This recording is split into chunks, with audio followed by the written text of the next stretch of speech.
He comes from a great family in Delhi and had a successful career, and then at the age of 39 chose to walk the path of joy, and he's taking care of thousands of people around the world. You had everything. What made you make the shift? It brings joy to the people who make the food, the people who serve the food, and the people who eat the food. I've been involved in langar programs since I was 5 years old. Do people come to you for material gains as well? In this very fast-moving world, there's a lot of depression, a lot of anxiety. Just this morning, I was on the phone with somebody for 2 hours who had attempted to take their own life. What do you mean by balance? You're in balance when you can handle the challenges of life. Doctors have, in the United States, committed well over, I think, 23,000 or more have committed suicide. Over 50% of all bankruptcies are for healthcare bills. Ravi, what was that particular incident which made you make such a big decision? I fell ill so strongly that they put me on steroids and more steroids. And after 6 months of that, they said, we've got some good and bad news for you. The good news is we'll be researching you in our local hospital. And the bad news is that you'll be dead in 6 months and you'll be blind.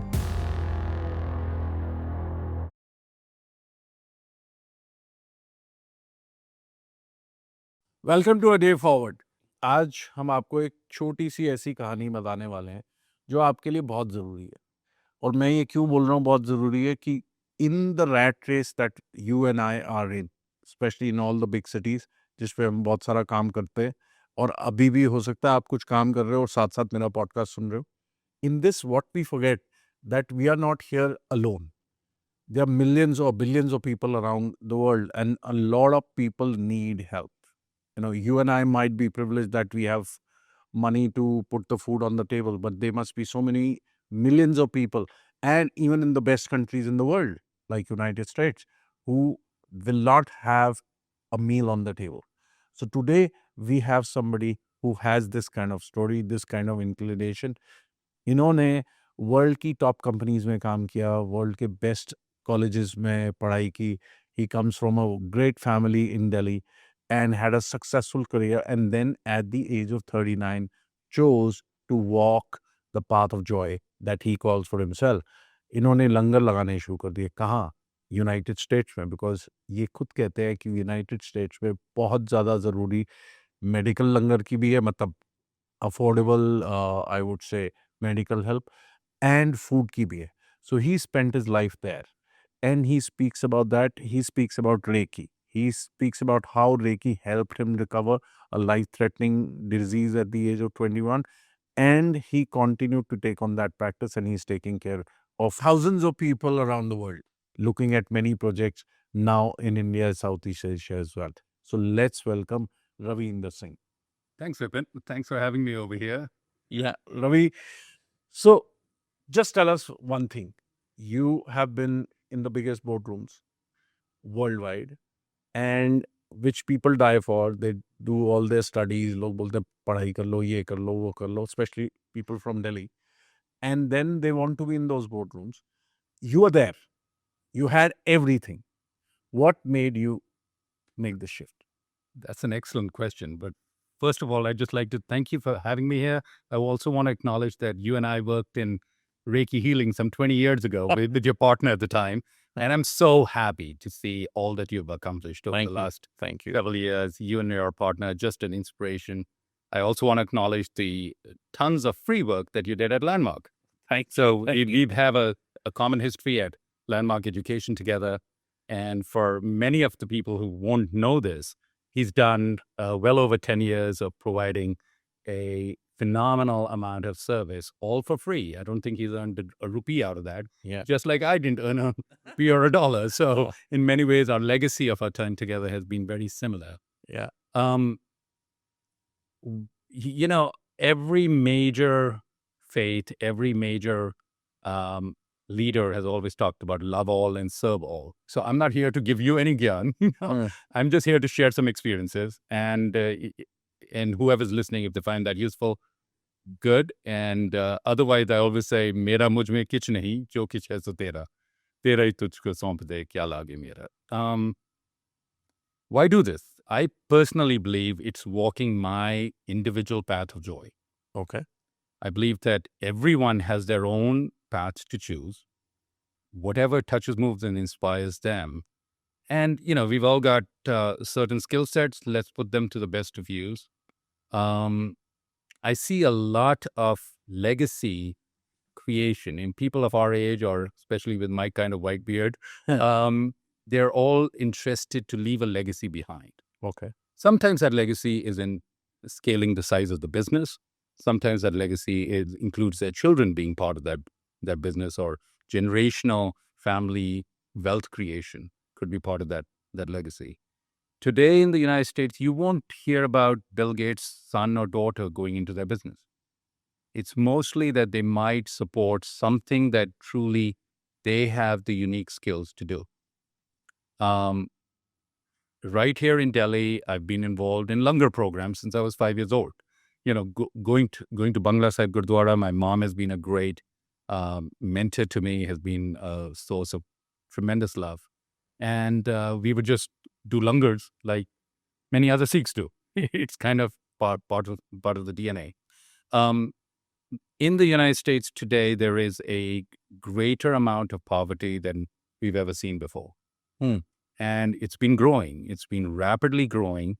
There's a lot more homelessness. I'm sure some of you have seen videos or other things about a lot more poverty than has been over the last several decades. It's just grown rapidly. So the notion of doing langar was not within within a gurdwara or a mandir. The notion was doing that to the people where they can get access to it. Yeah. Very similar to how my colleagues and friends over here at the Delhi Langar Seva Society do langars outside of AIMS Medical Hospital. Yeah. They're doing that several days a week. They've done it for 13 years, some 50,000 hot meals a month. So they're serving where that service is needed. So in Hawaii, we do not have basically a gurdwara or on the Big Island, there's no mandir either. So we just started this 7 years ago now in a Buddhist temple. The reason we chose a Buddhist temple was that it had the largest place to cook. Okay, that was it.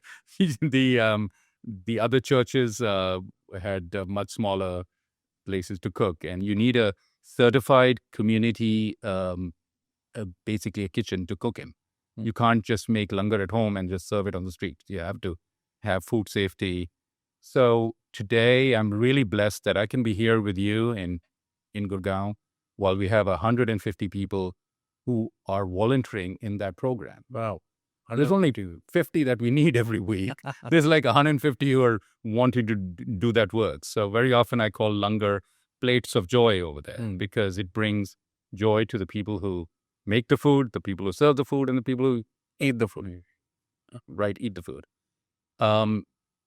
We also realized that it's not good enough just to give them a hot meal every week or twice a week. We initially did that 3 times a week, but we found that they need grocery bags. So now we've done around 2.5 million kilograms of free grocery bags to our communities, and that's really brought me a lot of joy and brought others a lot of joy because that's what's needed. A lot more people started saying that we need more effective leadership. That is something I believe is in short supply around the world. We can solve our climate change problems. We can solve our food insecurity problems if we just bring in effective leadership to the table. So some people thought I had that ability, and with the divine grace, it's worked out well. Yeah. Ravi, what was that particular incident which made you make such a big decision ki enough of this corporate, whatever, showbiz, enough of this money in Silicon Valley, and I want to dedicate my life to serving humanity? I think we've got to go back to age 21 when I fell ill in the US. I moved there from Hindu college right here and got there at age 20. I fell ill so strongly that they put me on steroids and more steroids. And after 6 months of that, they said, we've got some good and bad news for you. The good news is we'll be researching you in our local hospital. And the bad news is that you'll be dead in 6 months and you'll be blind in less than 2 months. Wow. And what was the issue? They said I had an autoimmune disorder, which they could not diagnose. They gave me lots of diagnoses, one after the other. But basically said 400 people at this doctor in this random country had gotten these set of uh, uh, side effects. And, so, basically I had a knee that was hugely inflamed. I had an ankle that was so inflamed that I was walking in sticks. So at 21, I realized that, there's something that if I'm going to live, something I'm going to do with this life. So fortunately, thanks to Reiki here in Delhi, as well as Ayurveda, as well as becoming a vegetarian, I really transformed that I'm clearly not 21 right now. This happened 35 years ago.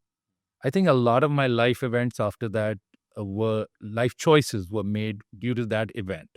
So, for example, I joined financial software, started making a lot of money, really good money in financial software, and served clients like a Goldman Sachs and others. But after a while, I went into medical software.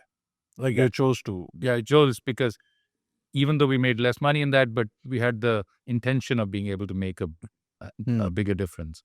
And when I moved back to India to create and found MPS Technologies, was also serving a large number of medical research schools. So life just went on, went back to the US, said, okay, how can I put these limited skills that I have into making a difference? And chose to work in local hospitals, larger hospitals once those were done, and then chose to create Langar programs and what I call medical Langar, which is really affordable medicine or affordable healthcare. Yeah. But don't you think it had something to do with your childhood as well?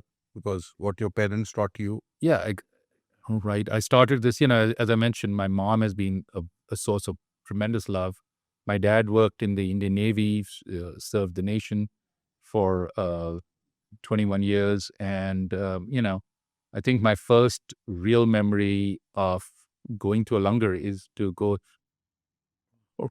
to Bangla Sahib at the age of 5 and just seeing how people who were serving were so happy. They were on their unique path of joy. They just enjoyed doing that. Whether they're serving food or they're cleaning shoes over there, they're doing it with so much joy. While I see a lot more worried people in corporate America or corporate India. And I try to, in my executive, the coaching practice, try to tell people to start walking on their path of joy now, before an adverse health effect. Because a lot of people have adverse health events, whether in their 30s or 40s or 50s, and make a difference now. And do you think इसका कुछ लेना देना है with your religion also? Sikhi का कुछ लेना देना? Well, Sikhya Lenda Jai is a common thing that we're all lifelong learners, just like you mentioned on your podcast, you're an internal learner. Okay. I think Sikhi tells us to kirat karo, work hard. One chako, which is selfless service, or chakna is to serve. And you can't just write a check sitting in an ivory tower and just send it away. You have to do some work with it. Seva. And Nam Japo. So those are the three major cornerstones of the Sikh faith is, Nam Japo, Kirat Karo, te Van Chako. So, and you follow that diligently. Yeah. I've been blessed to have the Sikh Holy Granth in my home since the early 20s. And you still follow that. Yeah. And read that. And when did you start your Reiki practice? I started that at age 24. At age 24? Yeah. I had fallen ill in my early 20s, and I'd been blessed to be here and come back to Delhi. And I got well thanks to Reiki and Ayurveda, and I'm becoming a vegetarian. So I said, okay, it's too much to learn to become an Ayurvedic doctor. I'll work on my Reiki practice. So what is Reiki? Reiki directly stands... Simple terms, what is Reiki? Universal Life Force Healing. Okay. Re And Qi, you always hear about Tai Chi or Tai Chi or Qigong. It is 100 different names across the world. For example, in India, it's called pranic healing or pranayam-based healing. In other parts of the world, it's got different names to it. I believe that we all have Reiki. We can work with it. Today in the United States, 700 hospitals use Reiki. The country of Holland, for example, pays for Reiki at a national insurance level. National insurance. Yeah, I was blessed to be part of the Reiki Alliance board of directors. There were 5 directors from around the world in 37. So I represented the United States, Canada, and Mexico on their international board. And in 2013, the country of Holland started paying for it. So certain other countries will probably never pay for it. That's okay as well. Today, it initially started with 5 hospitals in the U.S.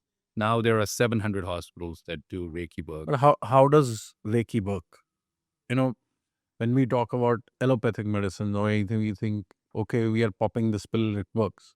But we're not really thinking about it कि actually कर क्या रही है. Some people, like my father, वो detail पढ़ेंगे, इसमें ये chemical है, ये इसको ठीक करता है, उसको ठीक करता है. People who are interested.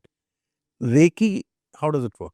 Let me give you 3 really tiny examples. Yeah. Okay, because it's an experiential thing. Yeah. And just like I can't tell you how you can learn how to ride a bicycle, you've got to get on the bicycle and start practicing, fall off a few times.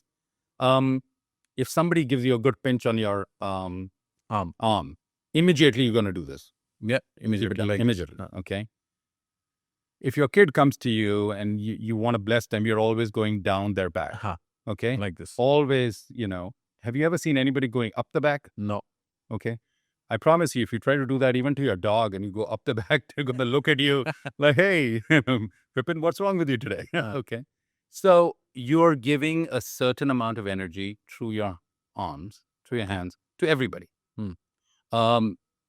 Young people, or especially young women, have been trained to be able to walk into a group.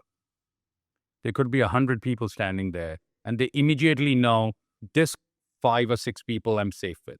Yeah. They immediately, it's way before they've processed their clothes they're wearing or what they're saying. They immediately just know. They know where I'm comfortable. So this I'm comfortable with. Some people might call that gut instinct. Some might call that intuition or something else. I like to call it Reiki. Yeah. Okay. It's all universal, basically energy. We all have the ability to heal ourselves and our families. Of course, if you do something every day, make it a practice, spend an hour a day or, at least an hour a day, then you'll get better at it over time. If you want to teach that to others, you can learn some classes if you so choose to. But far important than all of this is, I think, I'm sure you've had an experience where you walk into a room with somebody and you say, boy, that guy was really positive. Yeah. You just feel good in there being around them. Yeah. Perhaps and vice versa. And vice versa. So perhaps you sense something and you know that, hey, I can work with this chap or gal or whoever. Did that answer your question, those 3 examples? After a while, you don't have to be in a physical room. These 3 examples were in the physical space. Like this. You can project from here and you can visualize or meditate onto a particular person.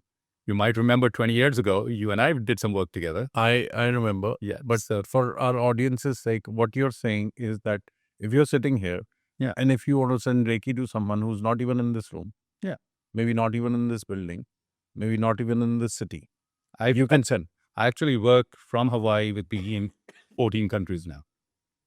Sitting in Hawaii with 14 countries. Yeah. Many of them will never meet me. Okay. Some will. Some decide to fly over for a weekend to Hawaii. It's a nice place. I strongly recommend it. Yeah. But they might come over to see me for and what do they, when you work with them, what do you mean? Are you healing something or what are you doing? You're helping them to be in balance with their true authentic self. Okay. there is a lot to, let me explain that a little more. There is a lot to be said that um, if a person is actively blocking something, they'll be able to block your best intentions or your best prayers or your best Reiki life force as well. If they find that they want to walk on their individual path of joy, and in that there is something out of alignment, they might choose to work with somebody like me. There's many others who do this work. And once they're in alignment with their own self, they can move forward. So does it heal something physically as well? absolutely. Like, So let's make a distinction between people who might have, say, a broken bone, they've fallen down, they've hurt themselves. I will recommend them to go to the nearest emergency room. Yeah. Let's very quickly get that broken bone reset with a good orthopedic surgeon, period. However, if they have cancer or certain other strong life physical diseases, or if they are having emotional and mental depressions or anxiety disorders, very often pills are not the best solution. You might remember I used to work with thousands of medical journals. Yeah. And I chose to do a lot of research around that. A lot of these pills can be very, very toxic as well. We all know about side effects. What we don't know is what one medicine side effects is going to do when you have yet another pill. Oh my. So side effects plus side effects, how do those come together inside that same body? So you want to leverage. Here in India, we are so blessed because we have so many different modalities, so many different people that are available to us, whether that is or other systems such as Ayurveda and homeopathy. So if something is not working, try a different alternative. So what have you healed? Like, you've healed people with cancer also? I worked with people in different levels of cancer. I wouldn't say I heal. I just want to make that distinction. Reiki is a life force. It's all around us. I'm simply a channel. Life force, मतलब ये है, ये दुनिया में available है. It's everywhere. It's everywhere. Okay. Every father or mother who's touching their child is giving certain life force as they're going down their back. Okay. So all you're doing is taking that life force. I'm just causing them to, my intention is that they'd find their own balance. How do you do that? You meditate. Okay. You meditate. A lot. Okay. A lot. Yeah. And it works on them. Yeah. I have a very simple rule. If the first session is always complimentary, if it gets you value, come back for this is session 2. Otherwise, we are quits. If it's so, there's no. I don't want anybody's karmic debt on me. I don't want anything from them. If it's valuable to you, you're walking your path of joy. You can pay for session 2, and if it starts being of value, you're fine. So do people come to you for material gains as well? कि मेरा business नहीं चल रहा. I rarely take those cases on. कुछ करा दो. आपको profit का percentage दे दूँगा. I no longer interact with those. No. Yeah. So most of my work is in depression. Just this morning, I was on the phone with somebody for 2 hours who had attempted to take their own life. So there's lots of, in this very fast-moving world, there's a lot of depression, a lot of anxiety. And sometimes they could use a healing conversation. Yeah. Okay. And sometimes only a conversation works? Well, especially if it's up there, right? Very often you need to... But most of it is up there only. Yeah. Very well said, Vipin, because I do believe that if we have, say, 5,000 diseases or 10,000 diseases and ailments of the physical body, we've got more than that up here. Okay. And I think all those physical body also caused by, sometimes, but sometimes you can just have a car accident and that's a different thing. You don't have to make that mean anything. It just happened. You were saying something. that you were having this conversation with somebody? So if they were suicide, if they are, so in this particular case, this person had tried to take their life by taking a lot of, as he said, dozens and dozens of sleeping pills. Okay. And he did, you know, one of his family members found him and went to the hospital, all that. But that pattern has to be interrupted. Okay. Because that person may do it again. Yeah. So in this case, their family might reach out to me, and we all can just intend to make a difference. Very often, they might have lost their balance. Mm-hmm. I use this word balance a lot because when you're balanced, you can accomplish anything you put your mind to. Mm. And when you're not in balance, life is just a chaotic runaway train. Mm. And so bringing ourselves into balance. Very often in our the Reiki Alliance worldwide, they're like, but healers also need healers because they might be out of balance or something that hit them. So yes, we will create teams of healers around one particular person who might be going through a life journey. That is. What do you mean by balance? Good. And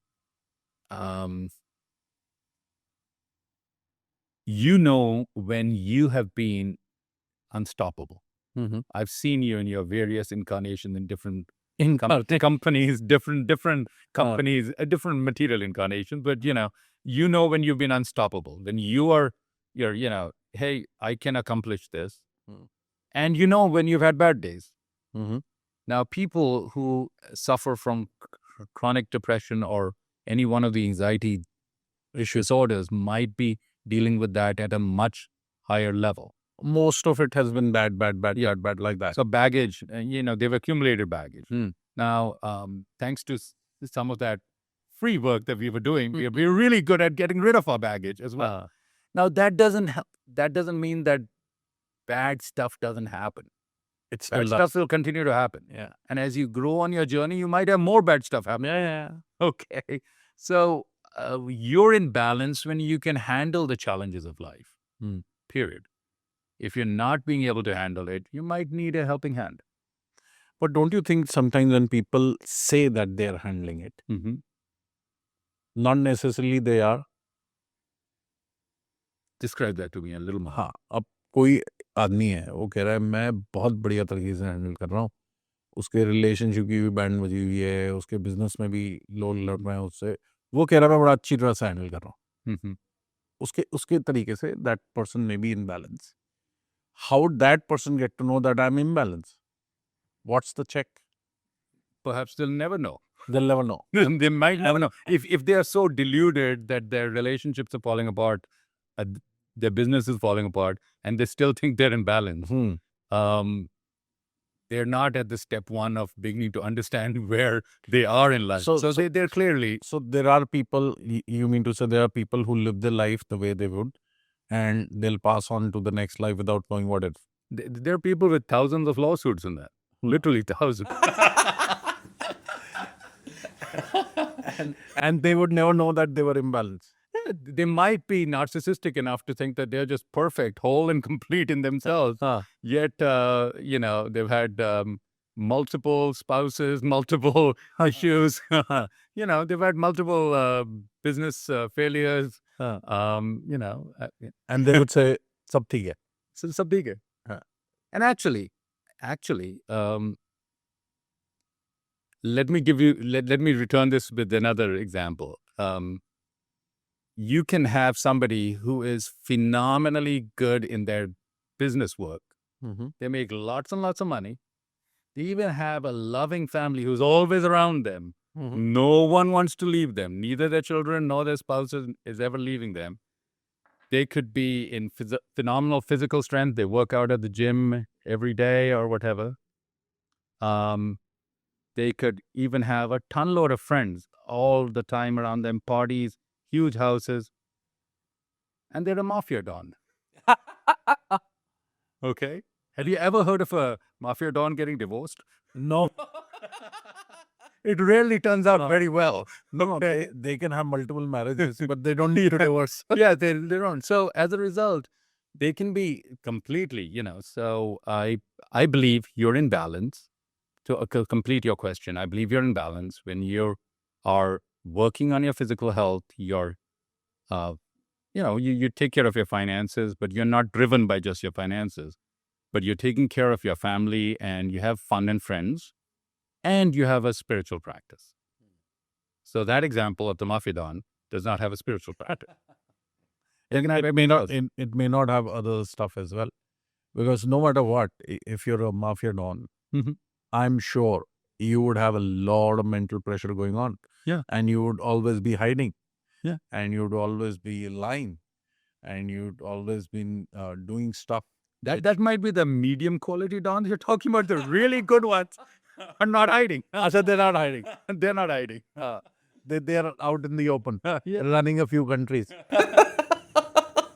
Some of them are running the countries, right? Okay. I think we should edit that out. No, running countries could be anywhere. Yeah. I never named any country. Okay. Now, tell me another thing. That when does a person come to you?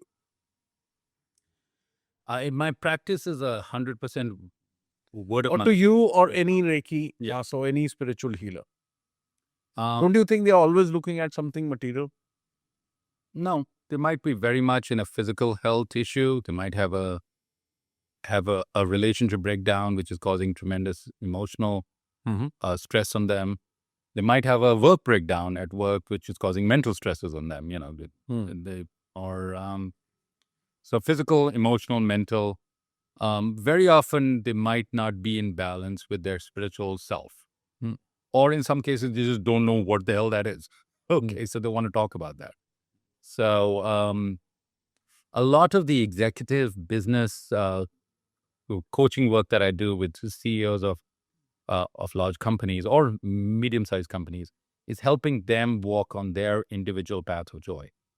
Because very often they might be really successful, very, very successful, having it all, but might have something that is giving them a little bit of extra stress, and they want to figure out how they can truly be in balance.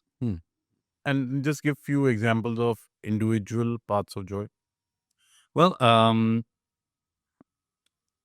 doctors have in the United States committed well over, I think, 23,000 or more have committed suicide. 23,000 doctors in the United States. We can look up the timeline on this. It's probably a larger number than this over time. And why is that? So they're very successful financially. They're doing well. Sometimes they've been able to come to a Reiki practitioner in time before they take their life. So a friend of mine, Miss Pamela Miles, she runs a website called ReikiInMedicine.org. Okay. And Reiki in medicine, she's working with a lot of doctors. I've personally worked with a number of hospitals within California. So sometimes we just have a conversation with them because they will having it all. They are very successful, including at some of the best medical research schools. In a past life, I've worked with 200 medical research schools. So they might have a very successful work, family life, all that, but they still, in large numbers, are taking their own life. So that's an example of, somebody who might have stopped themselves clearly before, or their wife or their spouse or somebody else has recommended them to have a conversation. Somebody else, like a CEO of a NASDAQ little company or something, might just be going through tremendous work stress. They're trying to handle multiple mergers and acquisitions. I've worked with bankers. I've worked with, as I like to say, people from the homeless all the way to billionaires. Okay. So which ones, percentage-wise, which one have more stress? People who are billionaires or in cities, or people in villages? And typically in cities. I mean, typically the energy is far more dense in within a big city. But, What do you mean by dense? it's very, it's just more, there's a lot more going on in their lives. But you don't know, a homeless person in America might be raped on the street. Hmm. So they have their own very, very much stress. I mean, literally a stress of their life and death. So they might choose to come in one of our longer programs and have a conversation And about that. and given that you keep traveling between India and America and you stay in America most of the time, where do you think you see more people in trouble mentally, India or America? I would say definitely, in my experience, I mean, I've lived kind of half my life here and half my life over there. I would say today within India, we have a number of support systems. Okay. Dal roti to mil sakti hai. Okay. Whether they go to a mandir, they go to a gurdwara, they go to a masjid, there's places, there are social systems which can provide. Nobody's going to die hungry like that. They can provide them food that they're okay. Within the US right now, there is a lot more hunger. You'd be surprised that 40% of Americans are less than $400 from bankruptcy. Wow. Yeah. 40%. Right. Look this number up. This is 30% have a negative net worth. 40% are $400 is typically of one medical appointment, and then they're bankrupt. So well over 50% of all bankruptcies are for healthcare bills. So the problem is so gigantic that these federally qualified health centers that I'm privileged to play a small role in are trying to serve the poorest 10% from a very tiny source of money, which is less than 1% of the federal healthcare budget, serves 10% of the poorest Americans. Yeah. Wow. And that way India though is doing well.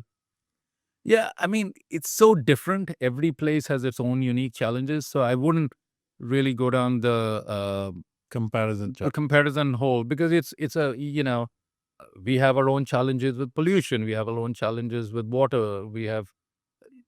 And they have a lot of challenges too. Today, if you look up videos on tent city in Los Angeles, you'll see a lot of people living on the side of the road in small tents. So, but, when you share all this with people around you, your friends, family, people who know you for years, don't they tell you that why are you doing this work in United States? You should be doing this work in India. Are you telling me that? No, I'm not telling you that. I'm just asking you. No, my kids live in this. Could be a question to people to say, yeah, okay, my friend, our country needs this as well. And well, I'm always looking for good humanitarian work, which would inspire, where if my skills can play a role. I moved to the United States. My kids were there, and they, right. One of them came to live with me in high school. So as a result, it was physically important for me to be relatively close to them. Yeah. Now they're 23 and 27 and are much happier that I'm in Hawaii and they can come visit. Or when I'm here in India, then they come here often as well. So there's good people who are out there to do good work. I strongly recommend them to focus on their path of joy, because that will be the source or the light within them to make make a huge difference out there. Yeah. Yeah. And tell me one thing, how has this impacted you personally? Like who you were before you took up the Reiki practice and who you are now? I think I'm a happier person. Has it made life easy? I think I'm sorry? Has it made life easy? Life always brings upon its own challenges. So as soon as you think that, hey, you're really joyful right now, something else will smack you in the face. But I think that it does give me a set of tools to deal with those adversities. Okay. And I try to help as many people as I can who might use those tools too. So you are more happy, you say? I would say that, yeah, I'm pretty much clear on my path of joy. It brings me a lot of joy. You can probably see that. Got it. And Ravi, what is there for you now in the future?